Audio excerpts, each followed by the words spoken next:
Welcome back in my YouTube channel Gopal sir smart edge. जैसे कि आप लोग सभी जानते हैं, बहुत जल्द एग्जाम 10th का जो एग्जाम है होने वाला है, यानी जेट के द्वारा बहुत जल्द इसका अनाउंस भी कर दिए हैं। फरवरी से आपका एग्जाम होने वाला है, ठीक है। तो आप लोग सभी जानते हैं प्रेजेंट टाइम स्टूडेंट्स के लिए जो है सो बहुत बड़ा प्रॉब्लम ये होता है कि उसे कैसे पढ़ना चाहिए, क्या पढ़ना चाहिए, किस तरीके से पढ़ना चाहिए ताकि वो बहुत अच्छे तरीके से सिलेबस को पकड़ सकते। तो आज मैं आपको पूरे सिलेबस को लेके आया हूं। आपका 2 पोर्शन पूछता है 10th क्लास का इंग्लिश में। मैं आपके लिए स्पेशलिस्ट इंग्लिश को ऐसे तरीके से बता दूंगा आपको कहीं दिक्कत नहीं होगा, क्योंकि first of all you try to catch the syllabus. If you know the well syllabus, आप बहुत अच्छा बना सकते हैं। यदि आपका सिलेबस अच्छा नहीं है तो कहीं ना कहीं आपके पास क्या होगा, समस्या होगा। तो थोड़ा सा मैं कम टाइम में आपको सिलेबस बताना चाहता हूं, क्योंकि वंस अगेन मैं आपको बताना चाहता हूं आपके पास समय कम है। यदि हम दिन को देख लें तो जस्ट अपोजिट काउंटिंग कीजिए। अपोजिट काउंटिंग करेंगे तो आपको पता चलेगा कि हमें क्या पढ़ना चाहिए। आप कभी भी एग्जाम को इजी में नहीं लेना चाहिए। भले एग्जाम थोड़ा सा कहीं इजी हो जाता है, but you think I know everything and I have full confidence. तो आज का सबसे पहले आप सिलेबस को पकड़ें, उसके बाद मैं इस तरीके से 10th का मैं अपने यूट्यूब चैनल के जरिए बताऊंगा कि आपको ना केवल समझ में आएगा बल्कि मैं full and final practising, I mean to say मैं प्रैक्टिस देना चाहता हूं, ताकि आप थोड़ा सा मेरे साथ चलें। आप हर सेंटेंस को, हर फिल इन द ब्लैंक्स को अच्छे तरीके से भर सकते थे। चलिए लेट्स स्टार्ट। सबसे पहले हम लोग यहां देखते हैं सिलेबस फॉर ग्रामर। किसके लिए? 10th क्लास के लिए। 10th क्लास के लिए क्या है, आप थोड़ा सा ध्यान देंगे। 10th क्लास का सिलेबस में 2 पैसेज आपके लिए पूछता है। दोनों पैसेज का नाम है unseen passage. You know what is the unseen passage? Unseen जो आप देखे नहीं है उसी को बोला जाता है अनसीन पैसेज। यानी कुछ भी कहानी वो दे सकता है, लेकिन यहाँ डिपेंड पड़ता है कि आपका वर्ड पावर कितना मजबूत है, आपका ग्रामर कितना मजबूत है, आप कैसे उसको समझते हैं। आपके डिपेंड है कंप्रीहेंशन, आई मीन टू से आप कैसे समझ सकते हैं। तो 2, लेकिन आपको यदि आना है किसमें? राइटिंग सेक्शन में। राइटिंग सेक्शन में अक्सर स्टूडेंट जो है सो कंफ्यूज होता है, खास करके विलेज के स्टूडेंट। इसलिए मैं चाहूंगा कि विलेज स्टूडेंट आप मेरे यूट्यूब चैनल को देखें। मैं इसके जरिए शॉर्ट में अच्छे तरीके से आपको बता दूंगा, क्योंकि वंस अगेन मैं बताना चाहता हूं कि मैं 2 तरह का क्लास अपने यहाँ प्रोवाइड करता हूं, एक ऑफलाइन एक ऑनलाइन। तो मैं ऑनलाइन जो अभी दे रहा हूं बिल्कुल फ्री ऑफ कॉस्ट मैं पढ़ा रहा हूं, ताकि मैं चाहता हूं कि आने वाले टाइम में you can become the well in English. तो चलिए थोड़ा सा सिलेबस को क्विक में आप समझ जाए। पहले हमें क्या देखना है? Letter writing. एक होता है फॉर्मल, दूसरा क्या है? Letter writing informal. यहाँ 2 तरह का लेटर पूछता है, एक फॉर्मल पूछता है एक इनफॉर्मल पूछता है। कैसे वो? जब इसको हम पढ़ाएंगे तो आप देख लेंगे। 3rd में है पैराग्राफ राइटिंग। ये क्या है? पैराग्राफ राइटिंग को थोड़ा समझें। आपको 100 वर्ड में या कभी कभी 80 से 100 वर्ड में लिखने के लिए देता है, छोटी छोटी चीज पे। जैसे आपको कभी दे देगा my aim, my hobby, discipline, like this. आपको छोटी छोटी चीजों पे लिखने के लिए देगा, लेकिन कैसे? आपको इजी वे में, बिल्कुल इजी वे में, इजी सेंटेंस में आपको बताना चाहूंगा। आफ्टर दैट क्या है? टेंस। टेंस का सबसे ज्यादा आप ध्यान रखेंगे। टेंस का पास्ट टेंस का पूरे 4 फॉर्म जो होता है उसको ज्यादा क्वेश्चन अभी तक किया हुआ है। कहाँ? टेंस। जैसे आप जानते हैं प्रेजेंट टेंस, पास्ट टेंस और फ्यूचर टेंस। तो आप टेंस का जो पास्ट टेंस होता है उसका 4 फॉर्म को आप अच्छे तरीके से प्रैक्टिस कर लेंगे। मैं उसका प्रैक्टिस बहुत अच्छे तरीके से आपको करवाऊंगा, लेकिन अभी नहीं। फर्स्ट ऑफ ऑल आप सिलेबस को पकड़े। आप सिलेबस को जानेंगे तो ही आपको लिखना आसान होगा, क्योंकि बिना लक्ष्य बनाए आपको कुछ हासिल होने वाला नहीं है। आफ्टर दैट क्या है? Models verb. मैं पूरे मॉडल्स वर्ब का प्रयोग मैं बता दिया हूं। If you search the modal verbs आपको बिल्कुल मिल जाएगा। कैन का प्रयोग क्या होता है, कुड का प्रयोग क्या होता है, सेल का प्रयोग क्या होता है, मॉडल की संख्या कितना है, मैं A to Z पढ़ा चुका हूं। मैं ओनली आपको देना चाहूंगा कि how can you achieve the well marks. तो अच्छे मार्क्स लाने के लिए आपको क्या चाहिए? प्रैक्टिस। मैं इस तरीके से प्रैक्टिस करवा दूंगा। आप यदि 10 मिनट का time, only if you give me 10 minutes time, मैं आपका सिलेबस बिल्कुल अच्छे तरीके से कवर कर दूंगा। लेकिन आपको 10 मिनट टाइम जो है सो बिल्कुल संभल के देना होगा, क्योंकि एग्जाम के टाइम में आप ओनली वन थिंग्स को फोकस करें, व्हाट इज, हमें अच्छे से अच्छे मार्क्स लाना है। जैसे कि मैं बताना चाहता हूं, मेरे पास बहुत सारा स्टूडेंट पढ़ चुका है, मैं कंटिन्यू, एक छोटा सा प्लेस है बट कंटिन्यू मैं 15 ईयर, मोर देन 15 ईयर से मैं टीचिंग कर रहा हूं। बहुत ऐसे स्टूडेंट आईएएस का तैयारी कर रहे हैं, कोई यूपीएससी है, कोई जेपीएससी है।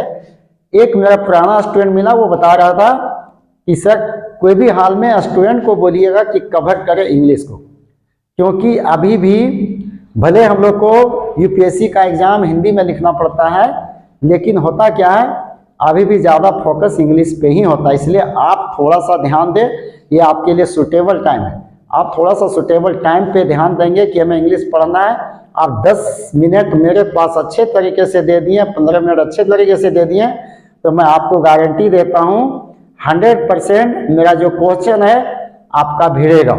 इसलिए आप थोड़ा सा ध्यान देंगे। मेरा चैनल का नाम क्या है, Gopal sir YouTube channel, Gopal sir smartage आप सर्च करेंगे यूट्यूब पे, आपको मिल जाएगा। बिल्कुल ईजी वे में ईच एंड एवरीथिंग को पढ़ा रहा हूँ।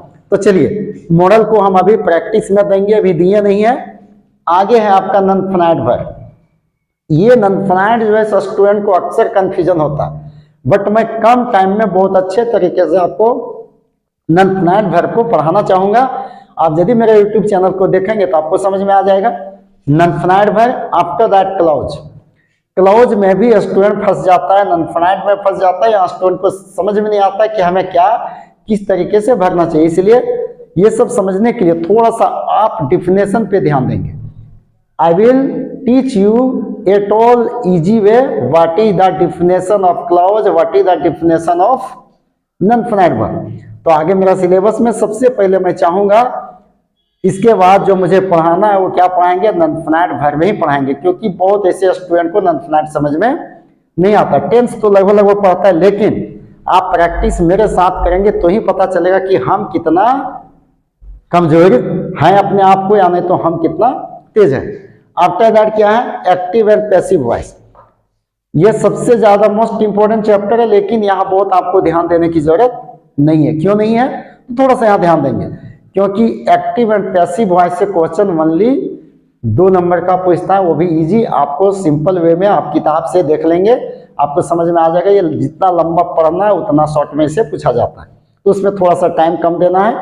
आफ्टर दैट आपका आ जाएगा, क्या आ जाएगा, डायरेक्ट एंड इनडायरेक्ट स्पीच, जिसे हम क्या बोलते हैं, नरेशन बोलते हैं। इससे भी क्वेश्चन ओनली 2 नंबर का पूछा है, इसमें भी आप ज्यादा समय को नहीं देंगे, लेकिन इजी वे में आपको मैं बता दूंगा, आपको बिल्कुल वो 2 नंबर को पकड़ना है। अंत में क्या है, ट्रांसफॉर्मेशन रिवीजन, इससे भी आपको क्वेश्चन पूछ देता है। तो ये है मेरा ग्रामर का सिलेबस। तो मैं आपको सिलेबस बता चुका हूं कि आप यदि अच्छे तरीके से इंग्लिश को 10th में मार्क्स लाना है तो आप प्लीज मेरे यूट्यूब चैनल को देखें। मैं नेक्स्ट चैप्टर आपको बहुत अच्छे तरीके से बताऊंगा, लेकिन थोड़ा सा और ध्यान दें। आपका बच गया किताब, आप 2 किताब पढ़ते हैं, ठीक है। 2 किताब जो आपका है, यानी 2 बुक्स में आपको ध्यान देना। आप बहुत सारे चीजों को पढ़ चुके हैं। आपका अभी दिस टाइम जो है सो क्या ऑब्जेक्टिव क्वेश्चन देता है। मैं किताब को समरी को इस तरीके से इजी वे में बताएंगे, आप यदि पढ़े हैं और हमसे जब जुड़े रहेंगे, आपको बिल्कुल किताब को समझ में आएगा। जो ऑब्जेक्टिव क्वेश्चन आपके लिए छोड़ेंगे या शॉर्ट क्वेश्चन छोड़ेंगे, तो आपको यूं ही क्वेश्चन आया आप आधा सॉल्व कर लेंगे। लेकिन मैं 100 का 100 क्यों नहीं बोल रहा हूं, रिटेन लैंग्वेज थोड़ा सा क्या होता है, प्रैक्टिस की जरूरत होता है। आप जब तक उसको कॉपी पे यानी नोटबुक पे लिखेंगे नहीं, प्रैक्टिस नहीं करेंगे, तो you can't improve your written language. इसलिए रिटेन पे थोड़ा सा ध्यान देना है। आप हर किताब अभी जो है सो जितने भी बुक्स है आपको ज्यादा से ज्यादा देखते होंगे, Hindi to English, I mean to say Hindi भी दिया हुआ है, इंग्लिश भी दिया हुआ है, जिसके वजह से स्टूडेंट जो है सो क्या करता है, अधिक से अधिक हिंदी को देखता है, इंग्लिश को नहीं देखता। बट आपको ध्यान में रखना चाहिए, you have to give the exam in English, you don't give in the exam in Hindi.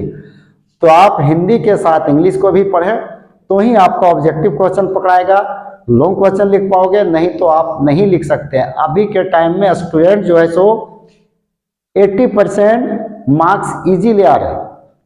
तो आप चाहें सही से पढ़ेंगे तो मैं चाहूंगा कि आप not only 80%, you secure the good marks more than 90%। तो चलिए, ये मेरा यूट्यूब चैनल का वंस अगेन मैं बताना चाहूंगा, गोपाल सर स्मार्टेज।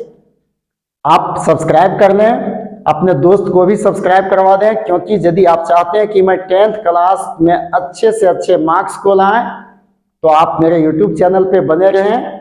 आपको कंटिन्यू मैं पूरे आपका जो ये ग्रामर से क्वेश्चन पूछता है, आपका 90% क्वेश्चन को हम यूं ही चुटकी में सॉल्व कर देंगे, क्योंकि आपको पढ़ना थोड़ा सा पड़ेगा ही पड़ेगा, क्योंकि आप समय को वेस्ट ना करें। इसलिए once again I want to tell you, don't waste your time. Now you focus in your exam if you want to get the good marks, because sometimes good marks is the most important for the competitive examination. Thank you. Tomorrow I will teach you what is the non-finite verbs and how can you get the well marks. सबसे पहले मैं बीच का chapter से मैं पढ़ाना चाहता हूँ non finite, क्योंकि आप टेंस को पढ़ के रखे हुए हैं, मॉडल्स को पढ़ के रखें, बाकी का प्रैक्टिस देंगे, कहाँ कंफ्यूजन है उस कंफ्यूजन को भी निकाल दूंगा। इसलिए आप प्लीज बने रहें मेरे यूट्यूब चैनल पे Gopal sir smartage and subscribe. Thank you and good bye.